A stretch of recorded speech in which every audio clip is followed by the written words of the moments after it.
Hi, I'm Juliette Ferguson. I go by Jette, and I'm with Sotheby's International Realty, and this is Jette TV.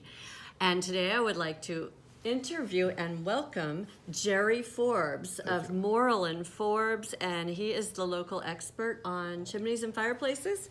And here is his hat, his chimney sweep hat.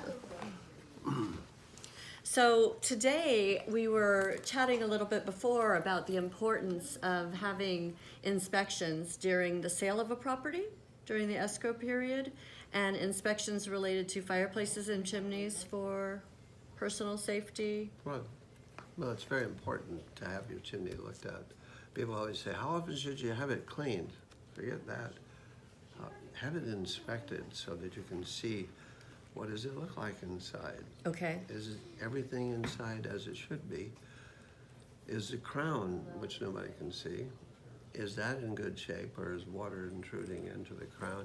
Various things. The main thing is to make sure you're not going to have a chimney fire. Usually happens around Christmas. Really? When they Because start burning people are paper, having new, okay. they put their Oh, Christmas the wrapping and paper. the flames go up in there and lights it. Oh, But a lot of people have no idea what a chimney fire is about. That's how I got in the business. But and you've been in the business for a while, huh? since 1974. Wow. Yes, you're definitely a noted expert on the Monterey Peninsula. Well, that's good to know. Yeah. I take it seriously, and that's what it's all about, especially a change of ownership. Yes. So tell us about what you could do to help a buyer or seller during that process. Well, do the inspection. The inspection has photographs with every paragraph of what you see. Because if you say the lintel is sagging, they go, what's a lintel? Yeah, I would Well, say there's what's a picture lintel. that shows what it is, and it's the support for the whole. Oh, lintel. Yeah. Okay. So it's a support for the. all Well, the that's very stones and important. bricks. It's way down there holding everything up. You bet. Okay. So, anyway, and the other thing is, does it need cleaning?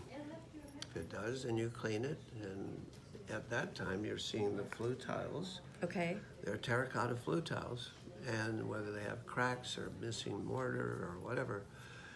So now you've got every customer gets this particular, if they just call for a cleaning. I can show this. It doesn't have a name on it. Yeah. So this is a basic kind of cleaning, but very minimal.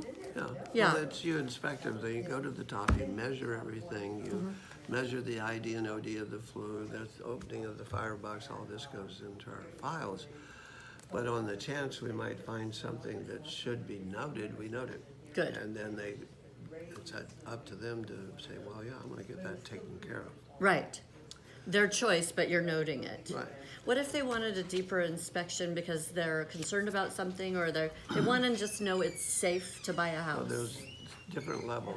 There's the first level, the second level, and then third.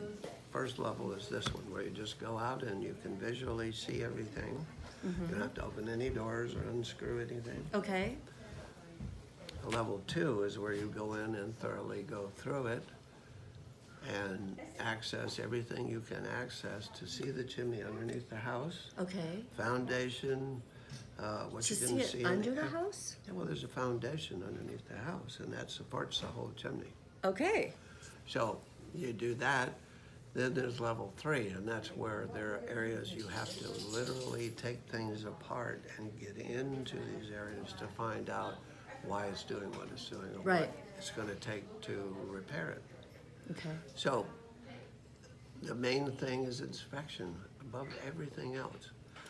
The number one cause of loss of life and property, improper installation above everything else. Wow.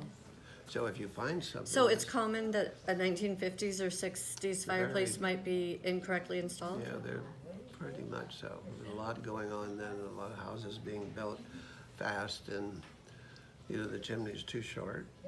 Mine's too short. Uh, Everybody in our little seaside neighborhood, the smoke comes back in the house because the chimney's too short. Well, there's a standard. It should be 36 inches tall where it passes the roof, and 2 feet taller than anything combustible within 10 feet. Wow. So, but there are a lot that aren't. Oh, well, Right. what do I have to do with this? I'm just making you aware that it doesn't meet the code. Right. If you want to bring it up to code, you can. There are no chimney police. So they're not gonna come, oh, God, I'll bring your chimney. Right. But it will come up again at some point, Yes. so. you And the deal with it. fact that it was inspected and found something wrong and didn't do something about it is not necessarily a good thing. It's not in my a good thing, opinion. but the point is, we're there to tell them what they have. Exactly. And what, now, if Their there's something choice. that is really dangerous, then it gets into a whole thing where we say, do not use this fireplace until these things are done because it's dangerous. And you Of could, course. you know. And that's what it's all about, loss of life and property.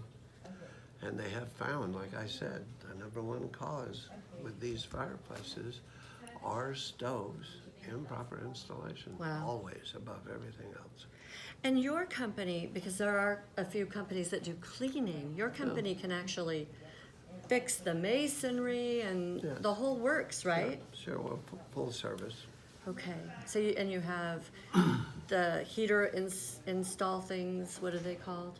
Oh, gas inserts? Inserts. Yeah, there's electric too that are going big now. The gas insert is very efficient because a fireplace takes the air from your house and up the chimney it goes. Okay. The new gas inserts take air from Out. outside. Warm to it up feed the and fire, put it in. and then nothing but BTUs go to you, so they're a good investment. In fact, that the industry in construction is going over to gas prefab fireplaces. Yeah, I want to actually, before leaving, set an appointment for that because we had forced air installed. It's not saving us money. Maybe we don't have enough insulation, but also our basement was too low and we've got it up high, and so all the heaters are going, all the vents are going right out the roof. Well, there's a huge plenum on that kind of a fireplace with a lot of fire. Whereas these little gas fireplaces, inserts, have a little burner about so big, but they're so efficient because you don't lose any air at all. It's just, even furnaces have return air. And are they safe? Oh, yeah. Well, the word. As long as you safe- install them right? Yeah, exactly. The word safe is something that's not really used anymore. It's Right. satisfactory or not. Right, because okay. in our inspections used to say safety inspection. You can't control what people do with their That's- fireplaces. That's true. So if you say safety and something happens. We don't use that word safe in real estate you these say, days either. You say it's either A, satisfactory, B, unsatisfactory, so. that's Or what a it neighborhood my 75-year-old mother could walk around in. says. Oh, yeah. That's what I said. Yeah, Okay. exactly. I can't believe we're running out of time already. We're actually at Morrill and Forbes in Carmel, right by Mike's Pizza. Mike's Pizza? Mountain Mike's Pizza. And what is your phone number? 625-1034. 831-625-1034? Yeah, Awesome. Thank you so much, Jerry, for your time. I really appreciate it. you bet.